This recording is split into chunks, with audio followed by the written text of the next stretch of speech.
Hello everyone! Happy Monday! So ayan, gagawin natin today yung hazard perception test ko para magtuloy-tuloy ng ating driving thing dito sa Australia. Yung naririnig nyo, nag-vacuum pa rin si Daddy Marky. Time check, it's 11:55 in the morning. So yan yung ating gagawin, hazard perception test. So nagbayad ako dito ng $39 something, tapos with tax is 40 something. So ayan guys, yung kailangan nating pagdaanan. Meron 25 situations, 4 situations will be unscored, therefore the maximum score is 21. Ay naku po, start na natin. Good luck Mami Ams. Yan yung lumabas guys.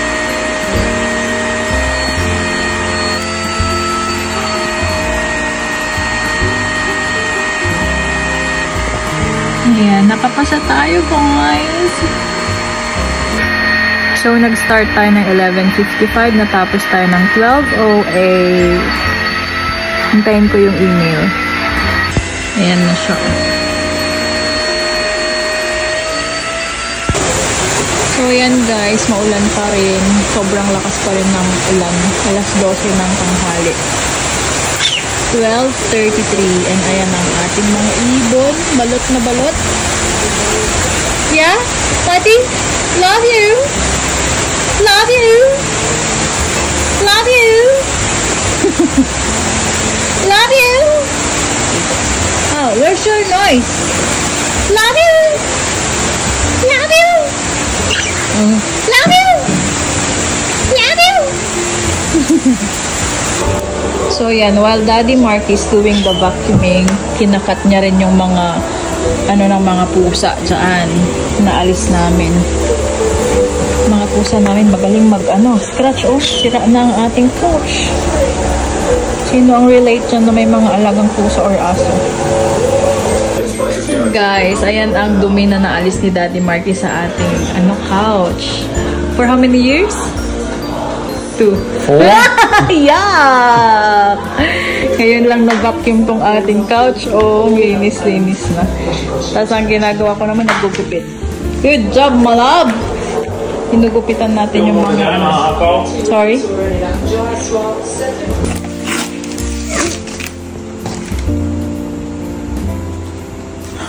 So after vacuuming, guys, Daddy wants to build the cabinet. No, you want me to build the cabinet. I said, relax, come on. Come on, baby. That's fine. No rush. Because I need to clean the office. It's good.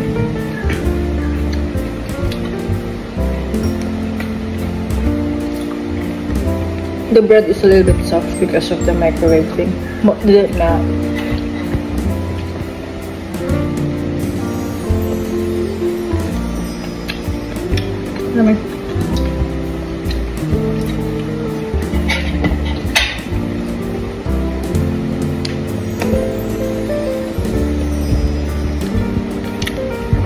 Yung mga pusa ngayon lang lumabas.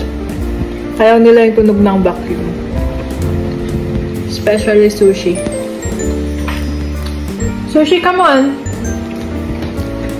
Like, right after you turn it on and then, oh. She's gonna run straight to the bathroom.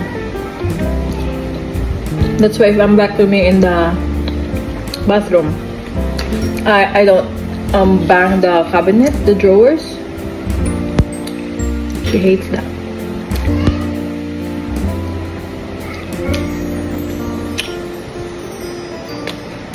Niso is fine sometimes. She's just watching. If she knows we're gonna vacuum, she's gonna stay in the TV and just watch. Why? Is something happen, like they hit the tail or something? They're so scared. Especially Sushi. Like a little bit bang. She's like that. In every way, like. As soon as I think early childhood, like probably the first week that they were born. Yeah. Something happened. In there. Oh, yeah. Hi, Ate Amanda! Are you waiting for Ate Miso? Look at her. She's watching her. Ayan ang punda ng ating mga unan. Malinis na din with the Eid. Our couch.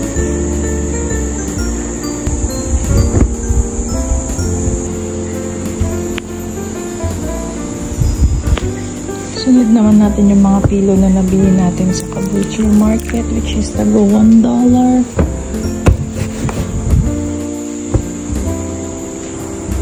Ayan guys, yung mga pilo na nabili natin sa Caboolture Market, tago $1.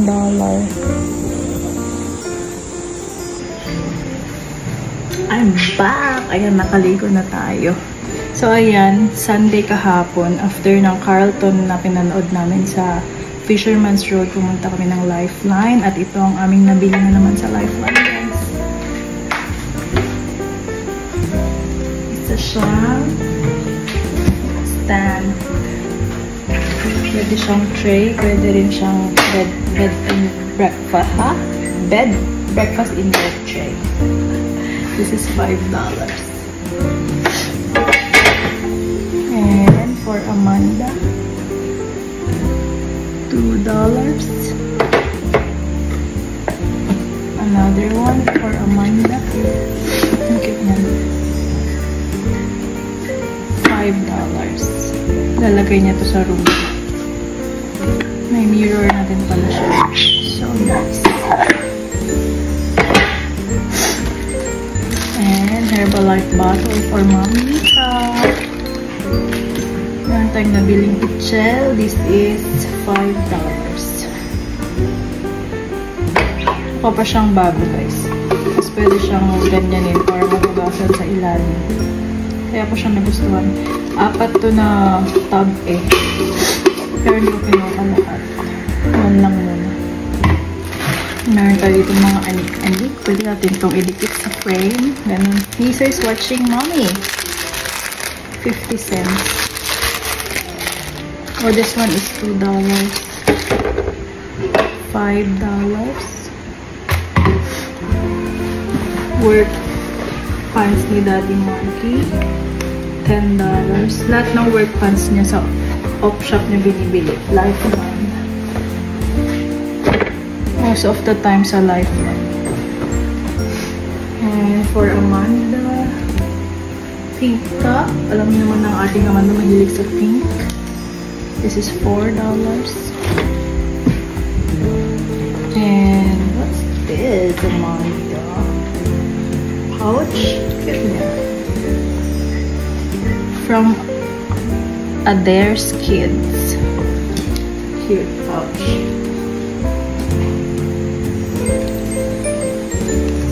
So this is $2.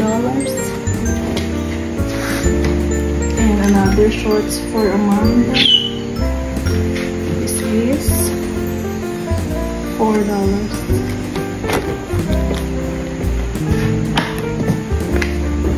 Ano naman nakukuha niya? Diba may mesa kaming nabili sa IKEA? Gagamitin niya raw to. So this is $2. Placemat siya. Nutella. Another one. Amanda, is this set? I think so, set siya. And ito yung pinakamahal na nabili naman na. Storage basket. Made siya sa wood. So this is $15.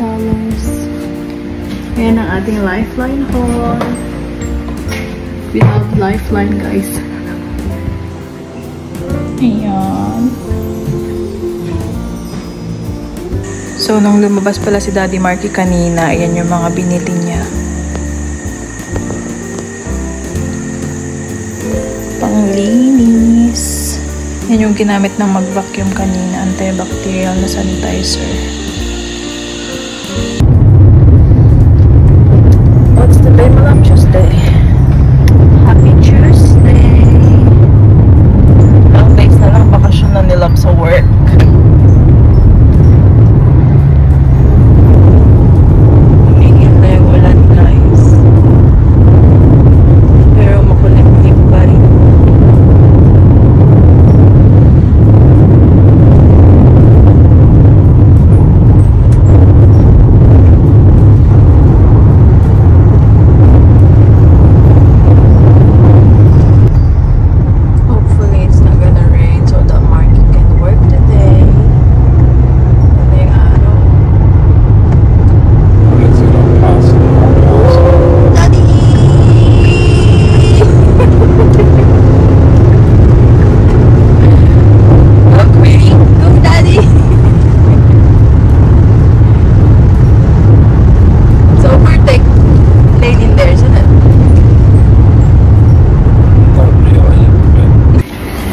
Ayan, naihatid na tayo ni Mister. Happy Wednesday, mahal. Mahal po. It's Wednesday already. I know. Time check, it's 4:41. Medyo late kami nakalabas today. Pero okay lang yan. Bilis ng fuel natin. 109 na lang. And let's do it again. Makulimlim pa rin siya, guys. Sabi kasi sa forecast, it's gonna be raining till Wednesday. Is it, mahal? Today, Wednesday. Last night, it's been raining again. But the sun is coming. As what is your saying? As every time we're saying, I'm coming. So as Christmas. Is it? Yes, so it's Christmas. So as Christmas. Ang ating Mr. ay tulog na nagdadrive. So even if it's January, you go, I'm coming. And I go, so it's Christmas. Even if Christmas is just finished. That's why you're attracting Christmas so quick. Is it? Ay, naku po. Ayan, naayos na natin yung hair. Wala akong time mag-ayos sa bahay kanina. So, ang ginawa ko pagkagising, nag-ayos ako ng face. Lagay ng kilay. Pakain ng mga girls. Buksan yung cover ng mga birds. And then, timpla ng coffee ni daddy. Timpla like, gawin lang siya sa machine. Pero siya na naglalagay ng milk. Right, my love? Sorry, my hot dog? Yeah. Just say yes. Ganda ng face natin. Work tayo 4:52 na. We still have 8 minutes, baby. Oh. It's quick, love. It's true. Ayan guys, akala ko nandito na si Chef Conchi. Oh, madali. Bukas. Hindi pa bukas ang mga ilaw. Balik tayo sa kabila. Yan, buksan natin ang mga ilaw, guys.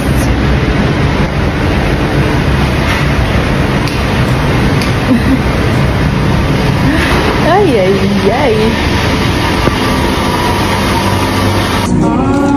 Oh, our display fridge is back, guys. Yeah. Wala kaming aircon, so naka-electric fan. And time check, it's 8:43. Pangalawang delivery natin. Ayan, malapit na tayo matapos. Gawa na lang ako ng isa pang sandwich. Ang kikit ng mga wild turkey, oh. Mga baby. Tapos na ang shift natin. Hello! I'm back home. 1:32 na, guys. Yung basura natin di pa napipick up, late na. Si Amanda nagpapatugtog. Tignan yung mga tanim natin dito sa harap. Yung bilitay natin, yung wizard, yung silver sword, yung monkey mask natin. Wowzers. Hello! Happy Wednesday. Tagal natin walang ganap. Ayan, gumagawa ako ng pulburon. Alam nyo dati, nung elementary pa si Amanda, nagtitinda ako ng pulburon sa school niya. Throwback. Nakalimutan ko na kung paano gawin. Hindi ako nag-search. Basta, ni-roast ko lang muna. Tinose ko lang muna yung flour. Tapos nilagyan ko ng butter, sugar, and milk. Tikman natin. Yun, no? Pulburon! Hindi ka naktikman mo.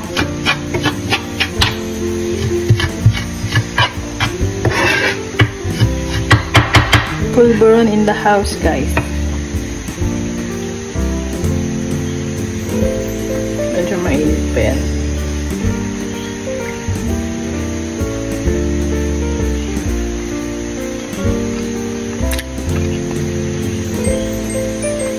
Sarap. May! Sarap! Ay!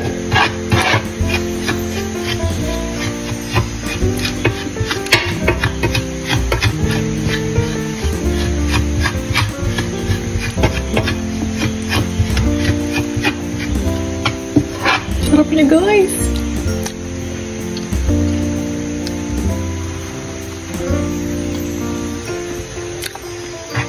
Yum! I'm writing songs.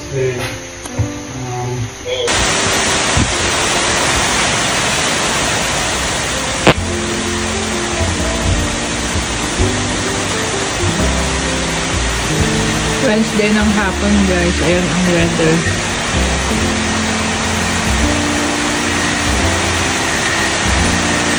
Non-stop na naman na ulan, tas mahangin. Guys, 7 months na pala ni Amanda today. Bilis, December 18. Happy 7 months. Handa niya yung pulburon. Nag-edit kami ng vlog para may mapanood kayo, guys.